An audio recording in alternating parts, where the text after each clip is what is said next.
Record. I have to give consent. Continue. Okay. All right. Hey, greetings, everybody. I'd like to introduce you to Dr. Gina Staves. I know her as Jacinto Staves. And we were just chatting before we went live. I think we have known each other since 94, 93, 95, thereabouts. And we were just commenting, boy, wouldn't it be great if social services were better given all that we know? But that's what we're here today to do, is to discuss trauma-informed care and the value of connection and being connected. So Gina, please share with my listeners, my audience, my staff, a little bit about yourself and how you ended up on the other side of the split screen today. Okay, so I worked in residential treatment where you and I worked together, and then went on into a psychiatric hospital and also into private practice. And when you and I were working together in the 90s, as we had talked about a little bit before, working with kids that had attachment issues and a history of trauma. We didn't even use the word trauma then. It wasn't part of our therapeutic dialogue or anywhere in the field. We referred to the kids as being angry and they needed anger management. And that never quite made sense. And you and I had a lot of conversations back then that I can remember talking about the kids and thinking or saying, you know, if we had experienced what they experienced, wouldn't we be acting the same way right now? And that maybe their behavior really wasn't so much about pathology as it was more a typical reaction to the things that they had experienced. But we didn't have good information then. We learned so much more about the brain probably 10 years after that, which helped a lot. We became much more informed and understanding about trauma and what it does to the brain and the body.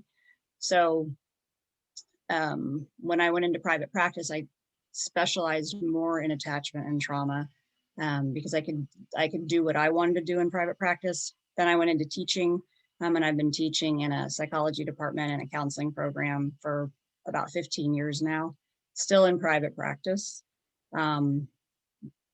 And probably now that my kids are in college, we'll be doing more private practice since I will have just a little bit more time. How I ended up on the other side of the screen, that's for you to answer because you contacted me. And I don't know if probably because of our history, how that got connected. Yeah, absolutely. Absolutely. You know, as you were sharing, not only did we not have that knowledge, but we didn't have the language, right? We didn't have the right words to put, or even to describe what we were seeing, because it made sense to me that a kid would be acting out given what all he's been through, or that a parent would be acting out. What we didn't have was that language that was really, in essence, just trauma reenactment, and that's part of their trauma language. And so absolutely, it's come a long way.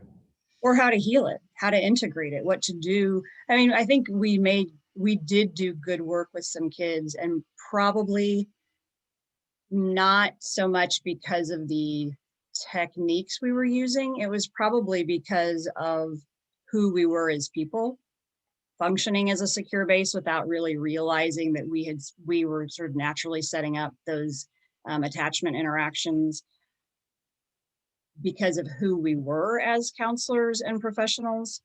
And that helped. And then I think we did have some good skills, but they definitely are so much better now than they were then.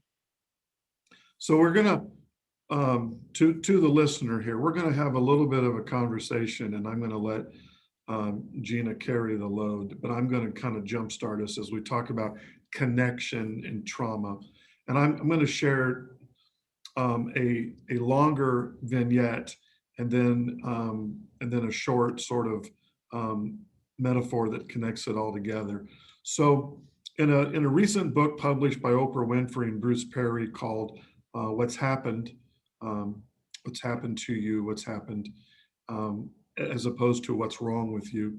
Dr. Perry shares dual cases that were boys in residential treatment, about the same age, same exact diagnoses, on the same meds, had been in residential the same amount of time, both a year, both had really similar paths to residential, behavioral issues in a shelter, behavioral issues in a foster home that just were escalating and unsafe.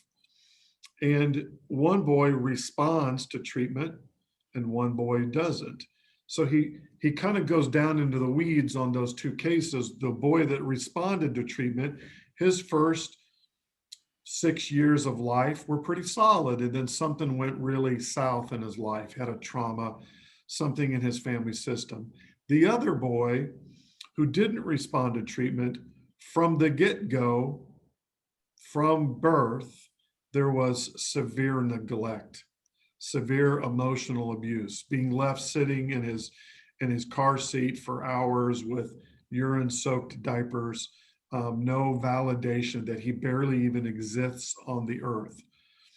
And Dr. Perry goes in and talks about how trauma and emotional abuse, how that creates this just devastating disconnection. So, two things real quick, and then I'm going to turn it over to Gina. One time, Sister Teresa was asked, Mother Teresa was asked, the greatest human tragedy. And she said, being unconnected, unwanted, and unloved, right? The lack of connection. So the piece that draws this all together is a comment that Sandra Bloom makes, Sandra Bloom being a peer to Dr. Perry's in regards to trauma in children and family systems in organizations. And she says that trauma is a virus that disrupts attachment. Yes. So it's hard to argue that point. I mean, I think she hits it very succinctly, kind of hits a nail on the head. It disrupts attachment. So that's why I think talking about it today is so important. So jump in there, Gina. What are your thoughts? Well, so we are social creatures. That's who we are by nature, social emotional. And so even though our development is based on food and water and shelter, a significant, and I would definitely, I'm biased, but I would probably say that the social emotional is more important for our healthy development. And when you experience trauma, it dysregulates or disrupts that our healthy development potential. But if you are in a healthy environment, if you have secure parents, they can help you to integrate and process that trauma so that it's not ongoing through, your development and throughout your life. But if you have a lot of trauma, complex trauma, a lot of toxic stress, what I say to my students is it derails the sort of normal developmental process. And then we have kids that grow older chronologically, but they don't mature emotionally or socially because they're not, on one hand, they're not getting those interactions to help them develop well. But on the other hand, even if they are getting those interactions, because of their complex trauma, they're not able to receive them. And so it's effectively not getting them. Absolutely. And if those listening, students, staff, were to have a takeaway, for me, that would be when you see a negative behavior, if you classify it as a negative behavior, you're missing the ship, missing the boat. Because that, while it is a behavior, it very much is maybe a survival skill that's been developed and honed because of trauma. So we have to see it as trauma. And when we see people that can't get along with other people and they're dysregulated in their relationships, too easy to pathologize them as all having personality issues, when in fact, trauma disrupts the ability to connect and be social and make healthy relationships. Right. And when you see those behaviors, anytime you see a behavior, an unwanted behavior, undesirable behavior, there is an unmet need. And so you have to look at what that unmet need is. And then when we can go in and meet that need, you're not going to see the same behaviors. Because when your infant or your child is hungry and they cry and they let you know that they have a need for being fed and you feed them, they feel satisfied. And so they're no longer fussy or crying because they're content. It's the same thing with emotional unmet needs. When we have emotional unmet needs, we will act out to get those needs met. Bowlby called it protest, and then despair into detachment if they continue not to get their needs met. So when you see a behavior, if you can understand the context of it and then intervene appropriately, you can, peel back all the layers of, what you're saying, that's sort of superficial. Let's pathologize it. Let's label it, diagnose it. But that doesn't get to why is someone behaving the way that they are? When we can peel back those layers and find that unmet need, and then and it's not always easy to meet that need because there's all these defenses around it. People have learned, like you had said, survival skills. They've learned not to trust. They've learned to guard and defend in other ways, or they've learned to offend, to be offensive. So there's a lot of work that has to go into figuring out how to meet that person's needs. But once we get needs met, people don't act out anymore. There's no reason to act out. They're content. They're satisfied. I was at a school IEP meeting one time, and the parents were on board. Everything you just said, the parents were getting it. So they were trying to change their parenting. And in doing so, the school said in the meeting, you all are rewarding a negative behavior with a positive. And I went, time out. I go, the parents aren't saying, if you stop that behavior, I'll take you to Target and buy you a toy. The parents are moving in close and they're providing parenting. That's not rewarding a negative with a positive. And one of the people in the IEP meeting kind of was to disagree with me. And I said, why is it okay when it's an infant? We just know that's a natural part of attachment parenting, is to go pick up the child that's crying. We're not responding to a negative with a positive. We're actually attachment cueing. We're responding to that. The truth is, I think what I hear you saying, we should also be doing that with 10-year-olds and 20-year-olds and 30-year-olds who have a ton of trauma. They're Yes. cueing us that they have needs. And so if you respond to them, you're not necessarily rewarding a negative behavior with a positive. You are doing a corrective emotional experience in regards to attachment to maybe teach them that trust doesn't suck, because maybe their view of the world is trust sucks. Well, or that the world is hostile and so I can't trust. Right. But when the world meets my needs, and I always have to distinguish the difference between wants and needs. Not meets my wants, but meets my needs, my biological, emotional, social needs for survival and connection and attachment. Remember, we are social creatures, and those needs never change throughout the lifespan. We just, as we get older and sort of bigger from infancy, we're able to meet some of those needs ourselves. Like I can feed myself now, or of course I had to be fed as an infant. But our needs never stop. Our relational needs never stop. We still need other people, not just want them. So when we get those needs met, we become regulated. And that's how we learn affect regulation. That's how we learn how to manage our emotions. So when you set up these dynamics, when I heard you say you're responding to a bad behavior with a positive, that tells me it's somebody who doesn't understand the dynamics of wiring the brain for managing our emotions. And like you were saying, drawing closer. We have this innate need to be close to other people and to feel felt by other people, unless we've been hurt, and then we build up these walls. But that doesn't mean the need's gone away. It just means that we don't trust the world to meet them. Absolutely. Absolutely. And I think that is a really excellent point.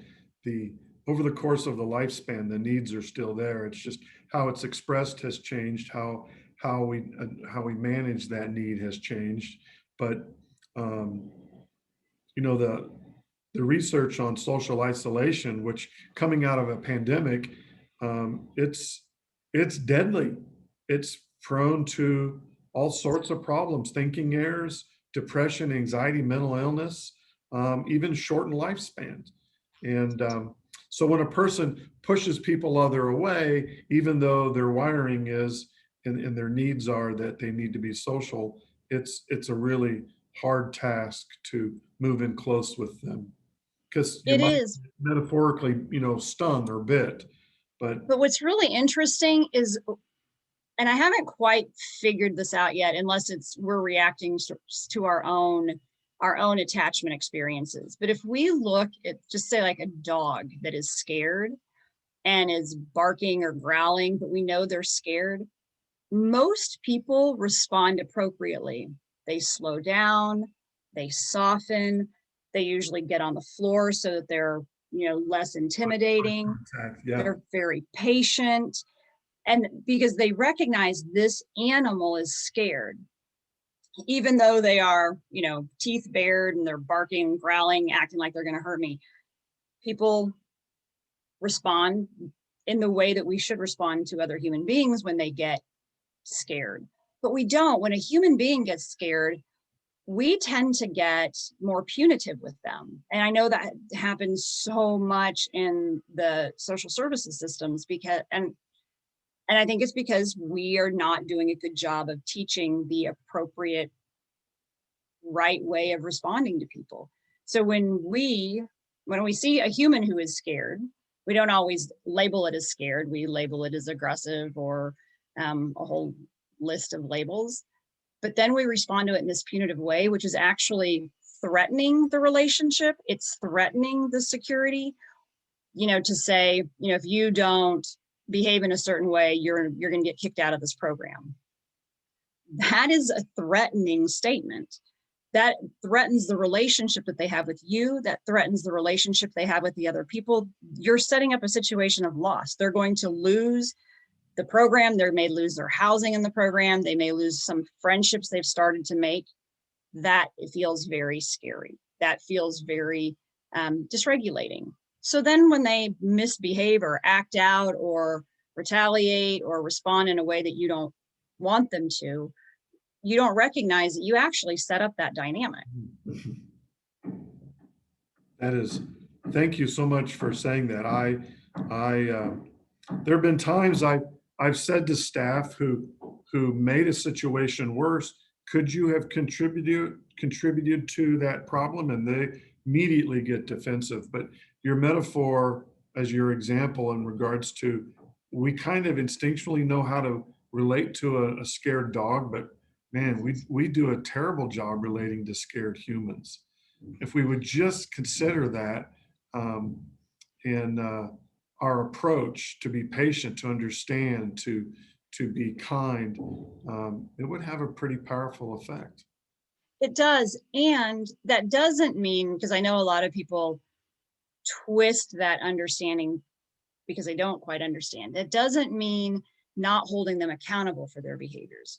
People Right. can be held accountable for their behaviors and there should be consequences for Fighting. Yeah. sure, but not punitive, not a consequence that is going to be experienced by the client as you are bad, you are unworthy, you are unwanted. Because if the client is going to perceive that, you're not going to get someone working towards their goals, because again, you have now threatened the relationship. You have now threatened, and I don't mean like physically threatened, like you're going to hurt them, but you have made them feel insecure in where they are. And when our relationships are threatened and I'm going to lose this or lose that, or I'm going to lose my kids, if you keep telling me I'm going to lose my kids, that doesn't put me in the frame of mind to to explore and to take risks. Like, think about kids when they're out on a playground and you're wanting them to try something new. The way that they will try something new isn't with you yelling at them while you're sitting on the picnic bench. You go over to them and you're like, I'm here with you. We're going to do this together. Even psychologically, I'm here with you, or I'm physically, proximity wise, here with you. And when they feel secure, that is when children and toddlers and teenagers and adults, that's when we go out and explore. I can try new things. I can take a risk because I'm secure. Somebody's got my back. Somebody's here with me. I'm not doing this alone. But when you threaten that, then I go into my defenses. I will protest it. I will withdraw. I might become aggressive. I might do whatever, my whole repertoire list of how I'm going to handle these negative feelings and this rejection or whatever it is I'm experiencing. This is what I do when I'm made to feel that way. And I know most of the time staff don't intend that, but we have failed in teaching them how this is playing out so that they are better equipped to respond, what I would say, the right way. Right. You're absolutely right. Instead, we censor a client. We kick a client out of treatment. We kick a client out of program. Um, or we fail to think about that developmental awareness piece. Not every 30-year-old acts 30. Mm-mm. So if you expect a 30-year-old to be chronologically 30 and emotionally 30 and behaviorally 30, and when they don't all line up, then you judge them, and then you set these super high expectations, which they're going to fail. You have set them up to fail. And then, like you said, you've threatened their stability. And I would say, I would remind those listening that the threat of loss is equal to loss. Yes. When Yes. you And it don't manage hurts. loss well, and now we're threatening with loss, like you said, loss of friendships, loss of placement. Why would we be surprised when a client responds with their trauma reaction? And Exactly. What else did we give them? What what other else? choice did we give them? That's right.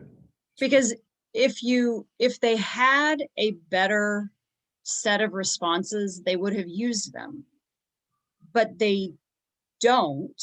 And so our job as professionals is to help build that for them. And you will never help them build it by being hostile or threatening or not understanding. And again, that doesn't mean I'm going to be a doormat for my clients at all.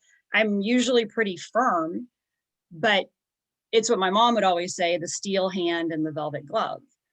It's still understanding that they need to know that they can count on me, that I am here, that I am emotionally available, that I am attuned to them, that when they are saying things that I know are not true, that I will question those, but I don't question them in a way that makes them feel like I am judging them negatively. I question it like, come on, like, let's talk about that for a minute. But I'm still here and I will still be here tomorrow. And we're going to work through this together. That's secure attachment. You're not alone. You're not alone. Excellent. Well, thank you so much, Gina. I think this was wonderful. And it was great connecting with you. Don't hang up. I'm going to go ahead and stop recording. Okay. And everybody, I hope that you really appreciated that. I think definitely this last 15 minutes is worth a replay. So just go ahead and hit that rewind button and just listen again, because I promise you, if you listen to Gina 2 or 3 times, you're going to get 2 or 3 new pieces of information each time you listen to this. Thank you so much. Hold on there, and I'm going to stop recording.